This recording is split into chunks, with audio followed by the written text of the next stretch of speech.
एक दफा का जिक्र है कि एक सरसब्ज वादी में, जहां परिंदे चहचहाते, दरख्त झूमते और नदी बहती थी, एक बहादुर लोहार राजू और उसकी अक्लमंद बीवी मीना रहते थे।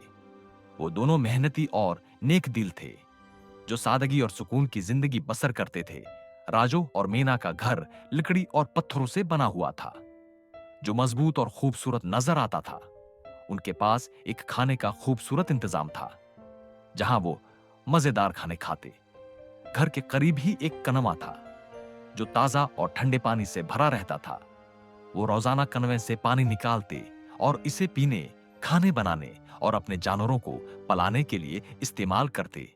उनका एक बड़ा सा वर्कशॉप भी था, जहां राजू दिन रात मेहनत करके धात के औजार, तलवारें और ढालें बनाता था। उनके घर के करीब एक लकड़ी का मीनार भी था, जो वो पहरा देने और दूर तक देखने के लिए इस्तेमाल करते थे। मेना को खेती-बाड़ी का बहुत शौक था। उसने घर के करीब एक जरखीज खेत बनाया था, जहां मुख्तलिफ सब्जियां उगाई जाती थीं। मीना अपने हाथों से जमीन तैयार करती, बीज बोती और रोजाना पौधों की देखभाल करती। इनके खेत में गाजरें, टमाटर, आलू, बैंगन, हरी मिर्च और बहुत सी सब्जियां थीं। जब फसल तैयार होती तो वो खुश होकर उन्हें तोड़ते और ताजा सब्जियों से मजेदार खाने बनाते। वो हमेशा अपनी जमीन से पैदा होने वाली सब्जियां खाते और कभी बाजार से खाने का सामान खरीदने की जरूरत न पड़ती। राजू और मीना को जानवर पालने का भी बहुत शौक था। उनके पास कई बकरियां, गायें और सूअर थे। वह अपनी बकरियों को रोजाना ताजा घास खिलाते और उनसे ताजा दूध हासिल करते। गायें उनके लिए ताकत और काम में मददगार थीं। सूर भी उनके खेतों के लिए अहम थे, क्योंकि वो जमीन की जरखीजी में मदद देते और गोश्त फराहम करते थे। राजू और मीना अपने जानवरों की बहुत देखभाल करते और उनके आराम का खास ख्याल रखते। राजू एक माहिर लोहार था। वो रोजाना अपने वर्कशॉप में बैठकर तलवारें, ढालें, दुरांती, कल्हाड़ियां और दूसरे जरूरी औजार बनाता था।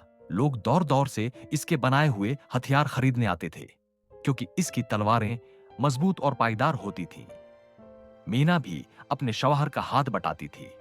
वो वर्कशॉप की सफाई करती, औजार तरतीब से लगाती और कभी कभार धात गर्म करने में मदद देती। हर हफ्ते राजू और मीना अपनी बनाई हुई तलवारें और ढालें बेचने के लिए करीबी शहर के बाजार जाते थे। वो अपना सामान एक मजबूत घोड़े और गाड़ी पर लादकर सफर करते थे। बाजार में उनके बनाए गए हथियार बहुत मकबूल थे और अच्छे दामों फरोख्त होते थे। जब वो बाजार से वापस आते तो खेत के लिए बैज और जानवरों के लिए चारा और घर के लिए जरूरी सामान खरीद कर लाते।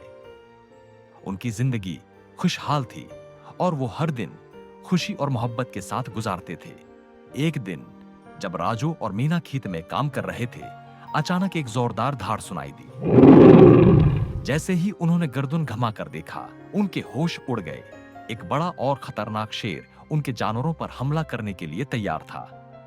बकरियां और गायें खौफजदा होकर इधर उधर भागने लगे, जबकि सूर कैंप के करीब जा छिपे। मीना ने घबरा कर चीख मारी, लेकिन राजू ने उसे हौसला दिया। राजू को मालूम था कि वो शेर से लड़ नहीं सकता, इसलिए इसने एक तरकीब सोची। वो फौरन वर्कशॉप की तरफ भागा और एक मजबूत लोहे का पंजरा निकाला। मीना ने इसके साथ मिलकर लकड़ी और लोहे से एक बड़ा और मजबूत जाल तैयार किया। उन्होंने लकड़ी के मीनार के करीब एक बड़ा पंजरा रखा और उसके अंदर गोश्त का एक बड़ा टुकड़ा रख दिया, ताकि शेर को फंसाया जा सके। रात के वक्त जब शेर दोबारा अनके खेत में आया तो उसने गोश्त की खुशबू सूंघी और आहिस्ता आहिस्ता पंजरे की तरफ बढ़ा। जैसे ही वो पंजरे में दाखिल हुआ, राजू ने तेजी से दरवाजा बंद कर दिया। शेर पंजरा में कैद हो गया और जोर जोर से धाड़ने लगा, लेकिन वो बाहर नहीं निकल सकता था।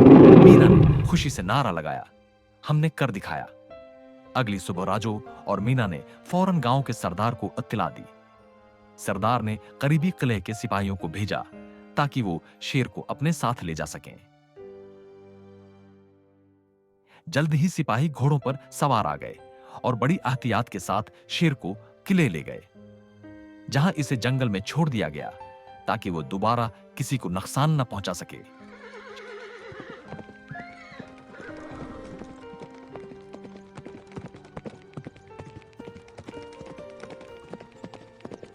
शेर के जाने के बाद गांव के लोग बहुत खुश हुए और राजू और मीना की बहादुरी की तारीफ की।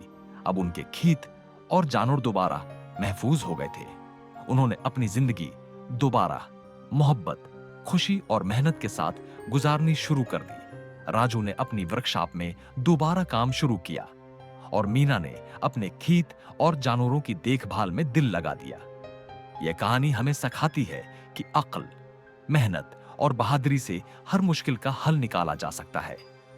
अगर हम होशियारी से काम करें तो कोई भी खतरा हमें नुकसान नहीं पहुंचा सकता। यूं जंगल की वादी में रहने वाले बहादुर लोहार और इसकी अक्लमंद बीवी हमेशा हंसी खुशी जिंदगी गुजारते रहे।